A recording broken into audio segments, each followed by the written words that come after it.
Dominique Simonet, soutien problématique, diriez-vous, comme disent certains commentateurs, pour l'ancien président des États-Unis, candidat à sa réélection? Ah non, moi je pense que Elon Musk pour Donald Trump c'est un trophée, c'est quelqu'un, c'est un allié de choix, c'est quand même l'homme le plus riche du monde. C'est celui qui maintenant adoube totalement Donald Trump dans son discours libertarien, à la fois pour le free speech, la liberté d'expression, mais en même temps avec des valeurs traditionnelles. C'est un peu les contradictions des conservateurs libéraux aujourd'hui. Il a donné 75 millions de dollars dans la campagne de Trump déjà. Et puis c'est un génie c'est évidemment un génie de l'innovation. Regardez, souvenez-vous, il y a quelques jours, cette fusée qui revient maintenant, qui revient sur Terre, les fusées réutilisables, ça bouleverse totalement le business spatial. La NASA dépend d'Elon Musk.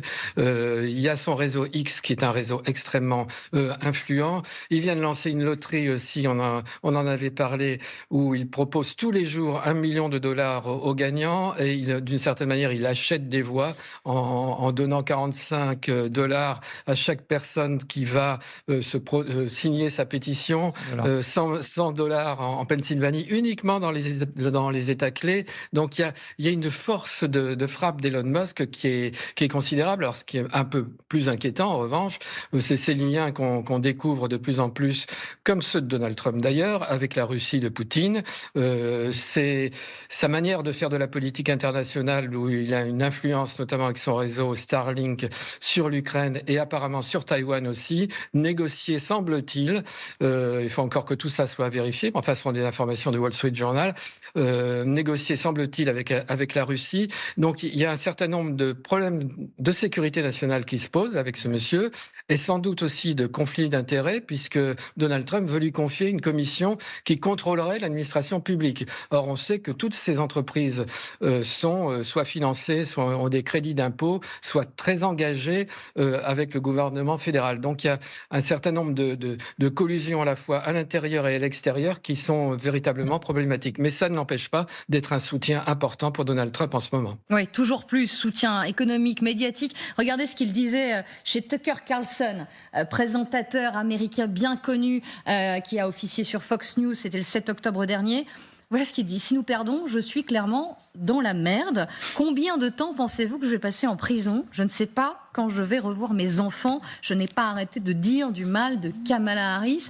Une forme de quoi? De lucidité, Guillaume Moda. Alors, ce qui est étonnant, c'est que dans cet extrait... Il n'ira pas en prison, hein, non, si non, Kamala a été élue. on est d'accord. Point, ça a été dit sur un ton extrêmement goguenard entre Tucker Carlson, qui est vraiment l'égérie de tout ce que comptent les États-Unis de populistes, hein, si je puis dire.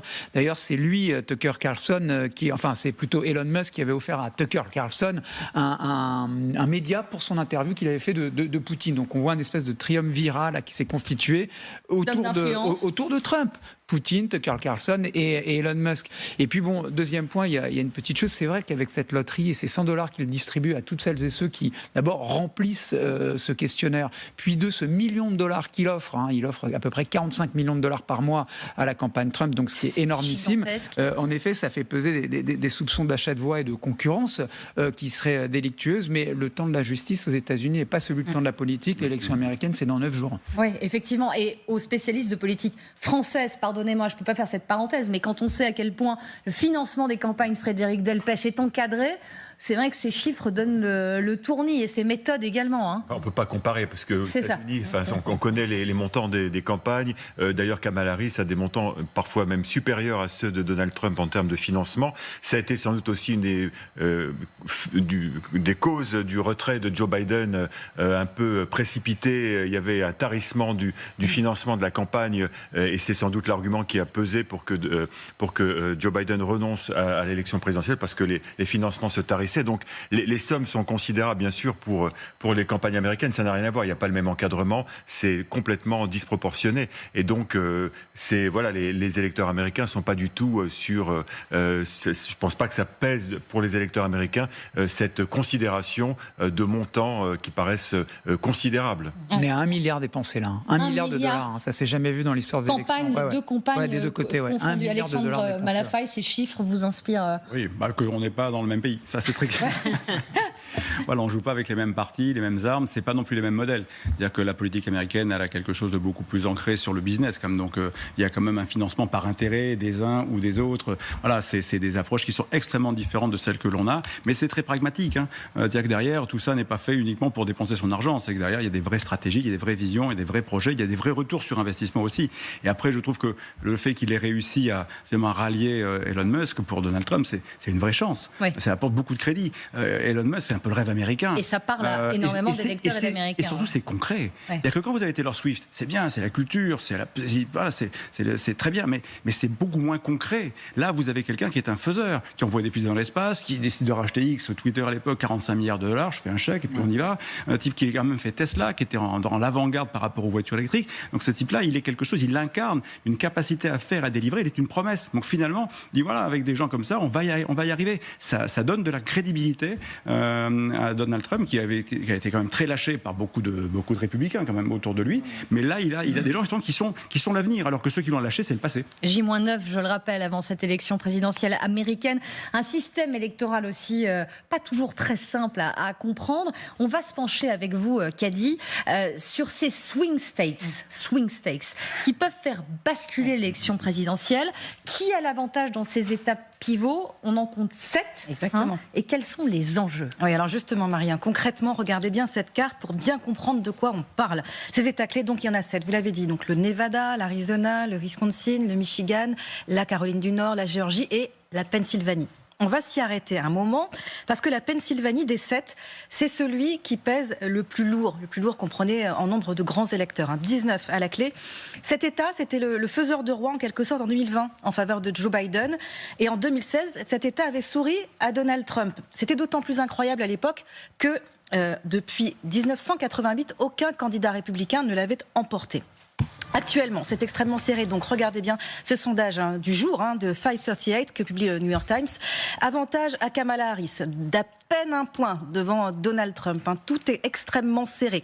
On va voir dans le Wisconsin, c'est environ le même score. Mais cette fois, moitié moins de grands électeurs. Là, seulement 10 à la clé. Pour autant, il ne faut surtout pas minimiser l'importance de cet État. Et ça, les deux candidats l'ont très bien compris. L'importance du Wisconsin dans la course à l'investiture 2024 est soulignée par le fait que les Républicains, ils ont choisi Milwaukee comme lieu de leur convention de nomination en juillet dernier. C'était le 15 juillet. N'oublions pas non plus, Marie, que le Wisconsin a été le lieu du premier meeting de Kamala Harris. Le tout premier meeting, quand Joe Biden a jeté l'éponge, c'est là qu'elle s'y est rendue. Symbole en leur importance. Exactement. La démocrate devant son adversaire républicain d'un peu plus d'un point actuellement dans un autre État, le Michigan. Ils y étaient tous les deux hier, Donald Trump et Kamala Harris. 49% des intentions de vote pour Kamala Harris contre 48% à Donald Trump. Donc cet État, il compte 15 grands électeurs. Le Michigan, c'est Détroit. Et Détroit, c'est le cœur de l'industrie automobile. Ça, on ne le dira jamais assez. Ça fait une question extrêmement prioritaire pour les électeurs des régions qui sont autour. La guerre au Moyen-Orient, elle touche aussi cet État, il faut le souligner. Cette population arabo-américaine des États-Unis, elle est principalement dans cet État du Michigan. Les candidats, ils se concentrent donc sur la moitié de l'industrie automobile, sur la grande industrie automobile de cet État, ainsi que sur les questions nationales, comme je vous disais, l'immigration, l'économie. Autre État où Kamala Harris a un léger avantage, là aussi à peine un point de plus que Donald Trump, c'est le Nevada. 6 grands électeurs dans le Nevada pour cet État qui comprend Las Vegas. Les deux partis ont tenté de séduire les électeurs de la classe ouvrière de l'État en s'engageant notamment, ça c'est pour Donald Trump, vient de supprimer, vous savez, les taxes sur les pourboires. Kamala Harris, elle a promis d'augmenter le salaire minimum fédéral pour ses couches moyennes. Je rappelle que là-bas, l'État du Nevada a le taux de chômage le plus élevé des États-Unis.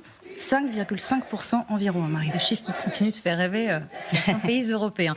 Concernant les swing states, justement, où c'est Donald Trump qui est actuellement devant Kamala Harris? Alors d'abord, il y a la Caroline du Nord. Très léger avantage là aussi, à peine un point pour le républicain, mais tout de même, Caroline du Nord, c'est 16 grands électeurs à la clé, Marie. Alors, la Caroline du Nord, c'est le seul État clé que Donald Trump avait remporté en 2020. Alors, autant dire que si les démocrates l'emportent, ça va être très difficile pour Donald Trump en Caroline du Nord. Cet État, d'habitude, il est plutôt acquis aux républicains. Bien qu'en 2020, les démocrates avaient quand même presque réussi à le remporter, en partie grâce à l'électorat noir de cet État. C'est un électorat qui est encore très ciblé cette année. Avantage à Trump également, en Géorgie. Plus d'1 point d'avance sur Kamala Harris dans cet État qui compte aussi 16 grands électeurs. Et c'est un État qui sera très scruté, Marie, parce que contre toute attente, aucun État clé n'a autant penché en faveur des démocrates en 2020 que cet État de Géorgie. C'est un État qui a pourtant une solide base républicaine. Enfin, dernier État clé, c'est l'Arizona. L'Arizona, Trump est légèrement en tête. Regardez là aussi.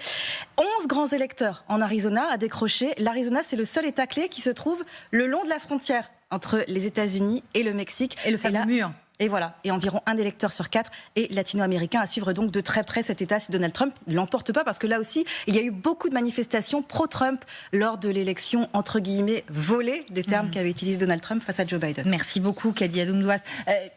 Guillaume, dire que cette élection est peut-être la plus serrée de l'histoire qu'on ait jamais pu commenter. Est-ce que c'est un excès de langage, une facilité, ou c'est une réalité? Absolument pas, c'est la réalité, notamment dans les 2 États qu'a cité Kady, donc l'Arizona et la Géorgie, où dans ces 2 États, ça s'est joué à 10-12 000 voix près. Et la Géorgie, c'est extrêmement important. Il est vital pour Trump, la Géorgie, dans son chemin vers la Maison-Blanche et dans les grands électeurs qu'il faut avoir, c'est-à-dire 270 grands électeurs pour être sûr d'arriver à la Maison-Blanche. Je vous donne un ordre d'idée. Il a déjà dépensé 96 millions de dollars, Trump, dans cet État. Il y revient. Ouais. Ça fera 3 fois en moins de 10 jours qu'il y reviendra à Atlanta en particulier. Et Kamala Harris, elle a dépensé 125 millions de dollars dans cet État. Et c'est là qu'elle avait réuni les grandes stars, Springsteen, Obama, etc. C'est crucial, c'est fidèle. Et c'est cet État qu'il faut regarder.